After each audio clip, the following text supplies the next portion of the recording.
এই মাত্র পাওয়া খবর, হলে ঢুকতেই সাকিবের উপর হামলা। কিন্তু হঠাৎ করে কেন সাকিবের উপর এমন হামলা হলো এবং সন্ত্রাসী বাহিনী কেনই বা সাকিবকে মারতে চায়? তবে কি তুফান সিনেমার সফলতার কারণেই সাকিবের ওপর এমন হামলা? তাই তো সাকিবের ওপর হামলা নিয়ে এবার একই বললেন জায়েদ খান। তবে কি সাকিবের ওপর হামলাটি পূর্ব পরিকল্পিত?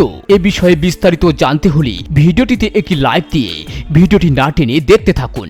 ইতিমধ্যে জায়েদ খান এক সাক্ষাৎকারে জানিয়েছেন, শাকিব খান বাংলাদেশের একমাত্র সুপারস্টার। কেমন করে যেন একটি করে সিনেমা উপহার দেয়, যা শুধু এফআরই তৈরি করে না, তৈরি করে বাংলা ফিল্ম ইন্ডাস্ট্রির পরিচয়।